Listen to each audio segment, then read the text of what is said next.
Yo, what's good, guys? Let's just get right into this.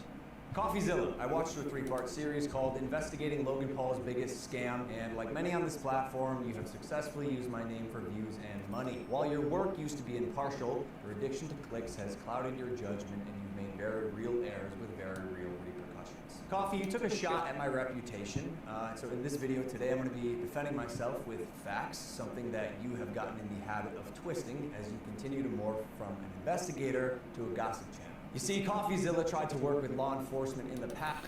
Yo, he's so mad. He is so mad. I mean, I see why. Like, I mean, I'm not gonna just sit here and act like I don't know why Logan Paul's mad, but damn, he took it personal. And like, I'm not gonna side with Logan or Coffeezilla here. I'll just react to it and let you guys know at the end what I think. But he's starting off hot. Like, he is starting off hot on this. And Coffeezilla, one last thing, Coffeezilla did have a lot of facts that he put. Like, he put a lot of facts with evidence, talked to a lot of people behind the scenes. I think that Jake, the Crypto King guy behind the scenes, that's probably the biggest red flag for me over Logan.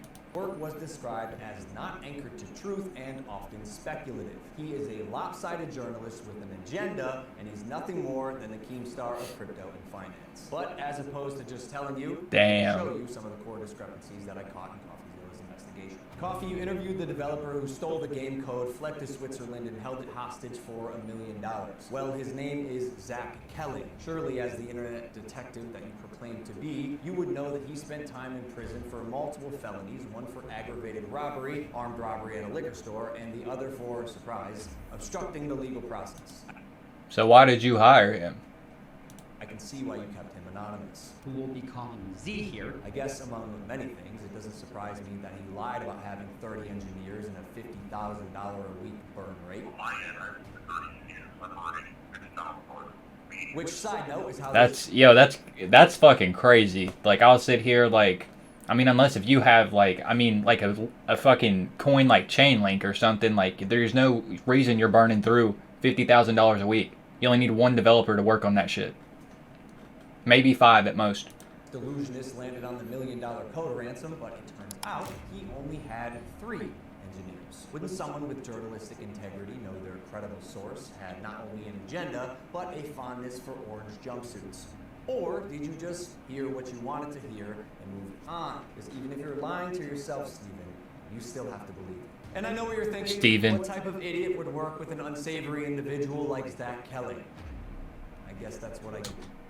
Damn, bro, this is very similar to something that I just commented on my Twitter. I don't know if you guys want to check it out. I might throw up a tweet or something up here, but it's very similar, bro. You got to take responsibility. It seems like he's about to do that. For trusting the team that I relied on to vet and manage Eddie's hiring process, who has turned out to be a professional con man that I have since learned fooled billionaires, the Mormon Church, the owner of the New York Yankees, and now me. And surely you knew Emilio, the gentleman who supposedly let his child invest in a cryptocurrency, was allegedly responsible for 2 rug pulls before you interviewed him. So either you missed that or you knew it and failed to let the public know. Why? Because it was a clear sign that he was also untrustworthy. You seemed pretty excited when the guy told you that he couldn't hatch the eggs. Wait, you can't even hatch? No, I'm telling you, it's just a picture. You're kidding! You can't hatch? You're kidding. I mean, he does have a point. He does have a point.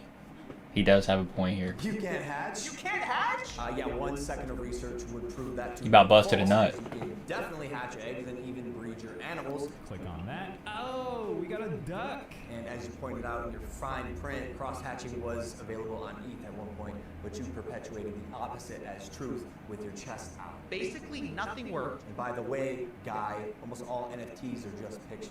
No, it's just a picture. And surely a real internet detective would not break criminal and civil laws in trying to get information, right? So why have you allowed the illegal recording of Jeff's phone call without him?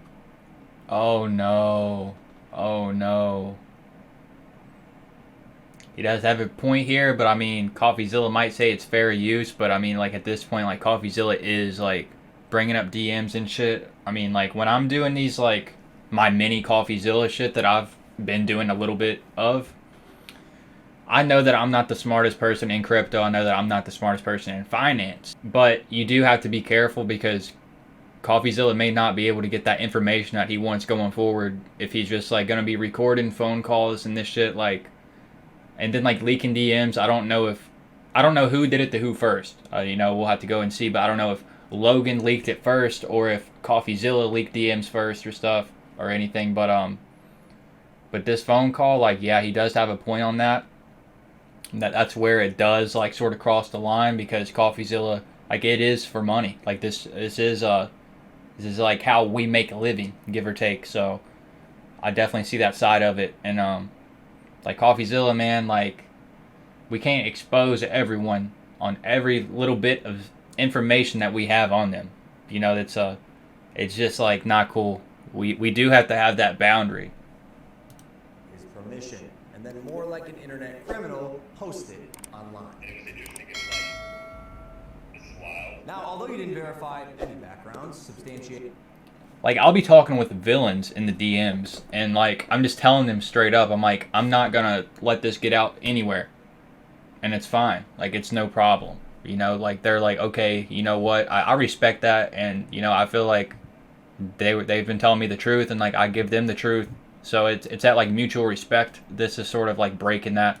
Any evidence, took multiple criminals' words as truth, and broke laws. You still publish the defamation. However, unlike you, the blockchain doesn't lie. So let's highlight some things that you did point out. Crypto King Jake stole $6 million. True or not, we had already removed him from the team when we realized he was a bad actor and his motives were purely financial. Conman Eddie, lead developer, stole $1.7 million. True or not, when we learned he was a bad actor as well, he was immediately removed from the team. While myself and... You know, this is something we have just been talking about, bad actors, and now we see this. Have we not? We've been talking about bad actors, and now we see this. He's talking about bad actors. Yeah, we know. We know that shit is ugly behind the scenes. We know it can get ugly, and like, sometimes you don't want to expose everyone. Like, it's a team. Like, there are teams behind this shit. Like, you don't want to expose every single person on every bit of their personal life. But I mean, when there's money involved, sometimes that shit. Sometimes it just gets to that point. Jeff sold nothing and made nothing, as verified through investigation and the blockchain. Jeff, Logan's manager, to my knowledge, never sold. Neither did Logan Paul. I repeat, Jeff and I made no money and will never make any money on CryptoZoo. I thought that was good. We only Yeah. lost money trying to pick up the pieces. As is I saw that and I was like, yeah, that's honorable. Like, that is like really honorable. Like, you can't sit here and say it's not. been the case with dozens of crypto and NFT projects, the space is unfortunately ripe for bad actors to infiltrate projects that start with even the best intentions. Jake the Snake is no longer affiliated with CryptoZoo. The snake that cannot shed its skin must perish.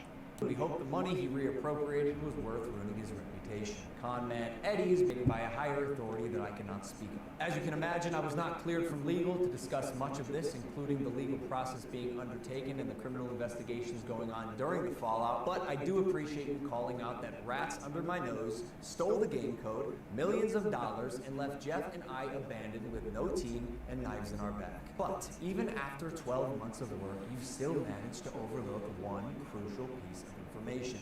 See, even though I've said it's coming so many times, you've assumed that CryptoZoo isn't being made. Who are you to decide when the development timeline ends? I got everything stolen from me in our community, stopped promoting publicly as soon as I knew the extent of the internal issues, took all of the heat on social, and you still published a defamatory hit piece, fully knowing I was innocent just so you could enrich yourself in your $10 million studio. Sharp, but deeply unethical, dangerously misleading, and illegal. I suggest you use the money you got from pumping your Patreon to hire a good lawyer. You're gonna need it. Maybe we could have talked about this if you had reached out. Hell no, bro. Hell no. Logan, you can't be saying that shit. It is a big situation, but I mean, oh my God, bro. He did not just say that you're gonna have to get a lawyer after I just clipped this shit. After I just clipped this shit, you cannot tell me that the guy that, like, I looked up the LP. Like, I mean, I still look up the LP as a content creator, but he was like the guy that I looked up to and shit. And then I just had to sort of like do an expose on this other person, which, I mean, I'm just being nice right now, not mentioning it. You can go to my Twitter and see it if you want to. I'm not deleting anything. But and now he's saying, lawyer up, buddy. It's funny. I don't blame him though. Like, I really don't. My manager, Jeff, who I'm is not clowning him for that. Me, Steven. But the first time you did was on Christmas Eve after you released your series so you could rely on false statements and unreliable people used recklessly. The subject line was third request for comment. Yeah, not quite. This will be my third time reaching out to you and your team. I mean, I was sort of wondering too, The but first 2 times were through your manager, Jeff. The first I know 2 Coffeezilla's through gonna your respond. manager, Jeff, okay, so the last time on Christmas Eve, after the fact, was to me, you have a funny way of twisting things. And I also noticed you left out that part on Twitter. Why hide that? Trust me, CryptoZoo is coming. I will make damn sure of it. And honestly, it sucks that after years of personal reform, going through trials and tribulations, and busting my ass to evolve into a person that I can say I'm actually proud of, you led the charge to drive and monetize a narrative telling millions of people that I'm a fraud or I tried to scam my audience. That is patently false. This video is mainly for my fans and anyone who's on the fence that I hope I can help understand a situation that is tremendously complex but has been oversimplified for both views and clicks. And lastly, Coffeezilla, I now know your motives with this. Clout and money, good for you, but also your slimiest. So I'm not going to come on any of your podcasts. If you want to come on Impulsive and talk about this, that's fine. You've denied my invitation multiple times. You're still invited. It can be a one-on-one. If not, we're going to handle this ourselves while we continue to build CryptoZoo, and I'll see you in court. that's how I am with centralized bytes. Like just to make it about me for a second. That's how I am about centralized bytes. I will not go on their show now. Like I will not go on their show now. They had their chance. You know, they wanted to shit on TikTok, but it's okay. You know, we move on, and you know, if you wait by the river long enough, the bodies of your enemies will float by.